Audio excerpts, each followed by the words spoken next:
Good morning সবাইকে, সুপ্রভাত। এখন এই পাখিটার বয়স হচ্ছে 15 দিন। বালিতে চাষ হচ্ছে।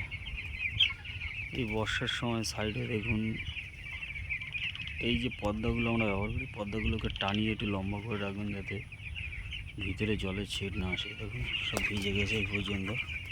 পদ্মাটা না ফেলতে পারে, অনেক সময় ফেলা যায় না, কিন্তু এই জন্য পার্মানেন্টলি টানিয়ে রাখবেন, খোঁটা পুঁতে দেবেন, দিয়ে টানিয়ে রাখবেন। ভিজে গেছে।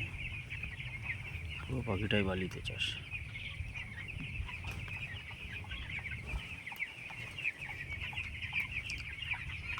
পুরো পাখিটাই বালিতে চাষ। বর্ষাকালের জন্য দেখুন কীভাবে ভুসিয়ে স্টক করে রাখা হয়েছে। তো এখনও বালিতে চাষ এই লটটা হয়ে যাবে, এরপরের থেকে আর বালিতে চাষ করা চাপ হয়ে যাবে, ওই জন্য ভুসিয়ে স্টক করে রেখে দিয়েছে। দেখুন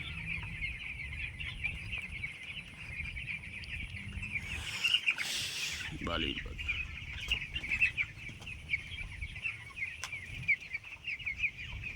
পনেরো দিন বয়স পাখির। কেমন হয়েছে সবাই কমেন্টে জানাবেন।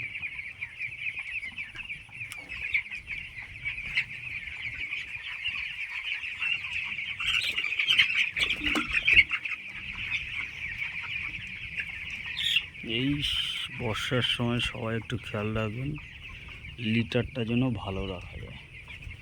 লিটার ভালো থাকলে দেখবেন কোনো রকম সমস্যা হবে না। কিন্তু লিটার যদি খারাপ হয়ে যায়, মুরগির লিটার যদি খারাপ হয়ে যায়, আপনি পাখির বিভিন্ন রকম পায়খানার সমস্যা এসেই যাবে, আপনি সেটার কোনো সমাধান খুঁজে পাবেন না। তাই আগে দেখতে হবে আমাদের লিটার দিয়ে অ্যামোনিয়া গ্যাস বেরোচ্ছে কি না, লিটারটাকে ঠিক আছে কি না, এগুলো দেখতে হবে।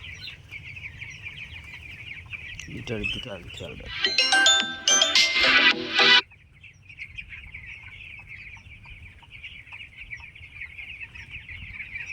দেখুন ফিডার ফেটে গেছে, তার জন্য কেমন সব সিস্টেম উনি করে রেখেছে। ফিডারটা ফেটে গেছে, খারাপ হয়ে গেছে, ফেলে না দিয়ে 20-50 টাকা খরচা করে এমন একটা সিস্টেম উনি বানিয়েছেন, বানিয়ে এইভাবে ফিডারটাকে ব্যবহার করছে।